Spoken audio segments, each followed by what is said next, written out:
الحمد لله رب العالمين ثم الصلاة والسلام على أشرف المرسلين والمبعوث رحمة للعالمين وعلى آله وصحبه أجمعين وبعد.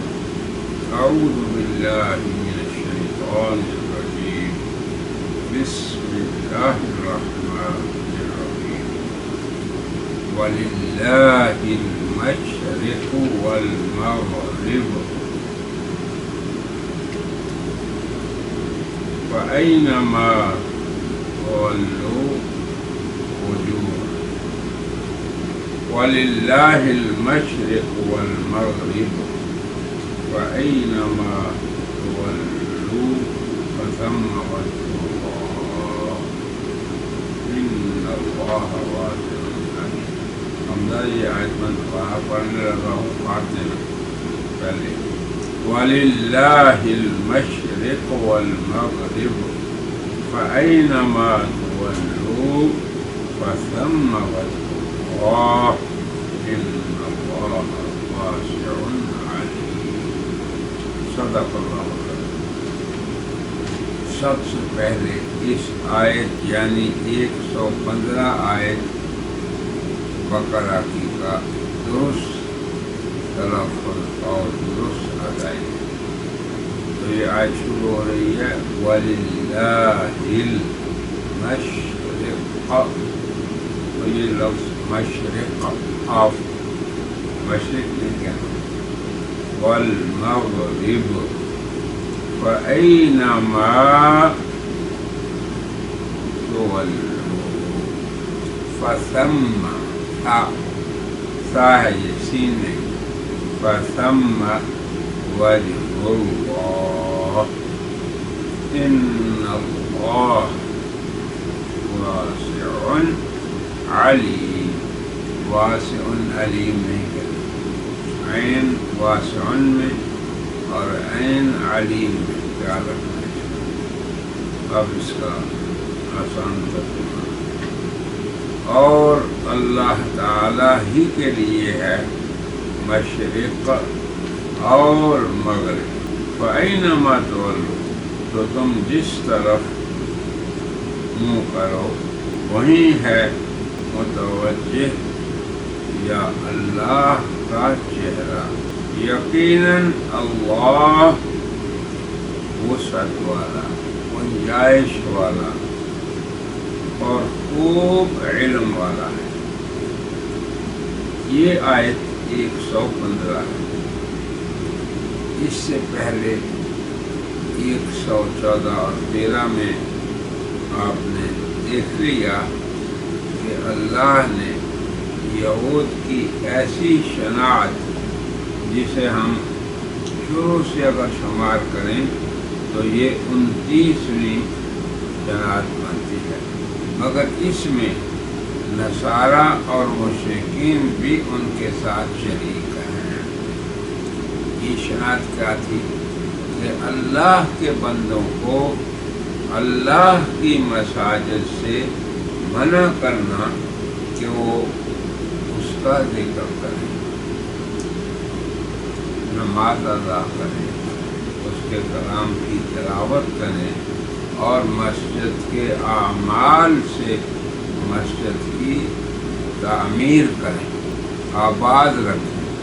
کیونکہ آبادی کی ظاہری شکل تو یہ ہے کہ مسجد کی تعمیر کی جائے، عمارت کھڑی کی جائے، عمارت بنائی جائے. اور دوسری عمارت کی شکل یہ ہے کہ اس کو اللہ کی عبادت سے اللہ سے آباد کیا جائے. تو یہ ان کی بدبختی تھی، اور اس میں یہود کے ساتھ نصارہ اور مشرکین بھی شریک تھے. کیا کہ اللہ کی مسجدوں کو اجاڑا جائے، بے آباد کیا جائے، جس کی سزا بھی اللہ نے بڑی کڑی اور سخت بتائی اور پھر دنیا اور آخرت میں بتائی یعنی دو طریقے سے آبادی تھی کہ اس کو بنایا جائے اور اس میں اللہ اللہ کیا جائے، نماز پڑھی جائے، قرآن پڑھا جائے، ہمارے مسجد سے آباد کیا جائے۔ اور ان لوگوں نے ان مساجد کو دو طرح سے ہی خراب کیا۔ ایک تو یہ کہ مسجد کو اکھیڑا جائے، یہ بھی بے آبادی ہے، اور دوسرا یہ کہ مسجد میں اعمال مسجد نہ ہونے دیے۔ اس قدر تعبیر اللہ کی کہ ان قوموں کے لیے بھی اس میں عبرت جو مبتلا ہوئی، اور آج بھی انسانوں کے لیے باعث ہے۔ ہر آدمی یہ سوچ لے کہ وہ اللہ کے گھر کو آباد کر رہا ہے یا اجاڑ رہا ہے۔ مسجدیں ہمارے گھروں کے ساتھ ہیں، گلی کوچوں میں ہیں، محلوں میں ہیں، بازاروں میں ہیں، تو کتنے اللہ کے بندے ہیں جو ان کی آبادی اور تعمیر کی فکر میں ہیں۔ اذان ہو تو فوراً جاتے ہیں، اور کوئی اجتماع دینی ہو تو اس میں حاضری دیتے ہیں، اور ان کی فکر یہ ہے کہ اللہ کے گھر باعظمت رہیں، آباد رہیں، شاداب رہیں۔ یہ آج بھی ہمارے لیے باعث عبرت ہے۔ پھر آگے اللہ نے مسلمانوں کو تسلی دینے کے لیے فرمایا کہ اگر کچھ لوگ بے آبادی اور اجاڑنے کی فکر کر رہے ہیں تو تمہیں اس سے گھبرانا بھی نہیں چاہیے۔ تمہارا رب نہ ان کا محتاج ہے نہ ان کی مسجدوں کا۔ تمہارا رب تو وہ ہے کہ جس کے لیے مشرق پورے کا پورا اور مغرب پورے کا پورا، تمام مشرق اور تمام مغرب کا مالک ہے۔ اور فرمایا کہ تم جس طرف بھی توجہ کرو گے، منہ کرو گے، تو وہیں اللہ کا چہرہ ہے، یعنی اللہ تمہاری طرف جس طرف منہ کرو متوجہ ہے۔ اللہ کے لیے یہ مشرق و مغرب، شمال و جنوب کچھ بھی نہیں۔ تم نے جس طرف منہ کر لیا وہیں اللہ آپ کی طرف متوجہ ہے۔ تو یہ تسلی ہے اہل اسلام کے لیے اور ہر دور کے مسلمانوں کے لیے کہ اگر کوئی شیطانی طاقت کھڑی بھی ہو جاتی ہے، مسجد حرام سے روکتی ہے، مسجد اقصی سے روکتی ہے، مسجد نبوی سے، یا دنیا کی کسی جگہ بھی کسی مسجد سے، تو تمہارا رب ان کا محتاج نہیں۔ جس طرح منہ کرو گے وہیں اللہ کے چہرے کو پاؤ گے۔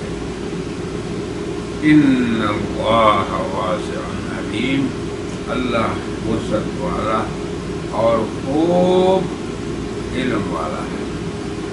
اللہ کو علم ہے ان بندوں کا بھی جو سرکش ہیں، جو اللہ کے نام کو روکتے ہیں لینے سے لوگوں کو۔ تو مسلمانوں کو اگر کسی وقت کسی مسجد سے روکا جائے کہ اللہ کا ذکر نہ کریں، اس سے وہ پریشان نہ ہو۔ کیوں کہ ان کے لیے اللہ نے دنیا میں بھی رسوائی لکھی ہے، ذلت لکھی ہے، قتل ہونا لکھا ہے، قیدی ہونا لکھا ہے، اور آخرت میں بھی ان کے لیے بڑا عذاب ہے۔ خزیٌ نکرہ یہ بھی دلالت کرتا ہے کہ بڑی رسوائی ہے، چھوٹی نہیں، اور عذاب عظیم یہ آخرت کی بات کی تو وہاں بھی بہت بڑا عذاب ہے۔ تو اس آیت میں اس جرم کے مقابلے میں جو یہود نصارہ اور مشرکین کے اشتراک سے کرتے تھے اس پہ اہل ایمان کو تسلی دی گئی ہے۔ ان کے عذاب اور ذلت کو بیان کر کے دنیا و آخرت میں، اور اللہ کی ملکیت کو ثابت کر کے مشرق و مغرب اور دنیا کے کونے کونے میں۔ تو بہرحال قرآن کی یہ سنت ہے کہ جہاں پہ سرکشوں کا ذکر ہو وہاں مطیعین کا بھی ذکر ہو، محبوب بندوں کا بھی ذکر ہو، جہاں پہ ان کی سزا کا ذکر ہو وہیں پہ اللہ اپنے بندوں کے ثواب اور اجر اور دائمی انعامات کا بھی ذکر کریں۔ تو یہ 115 آیت کا ترجمہ اور جس سیاق میں وہ واقعہ ہے اس کو ہم نے بیان کیا۔ اللہ تعالی ہم مسلمانوں کو مسجدوں کو آباد کرنے والا، یعنی تعمیر کے ذریعے بھی اور ذکر و اذکار اور اعمال مساجد کے ذریعے بھی اللہ ہمیں اپنی مسجدوں کو آباد کرنے والا بنائے، گزارنے والا بنائے۔ آمین ثم آمین۔ وآخر دعوانا ان الحمد للہ رب العالمین۔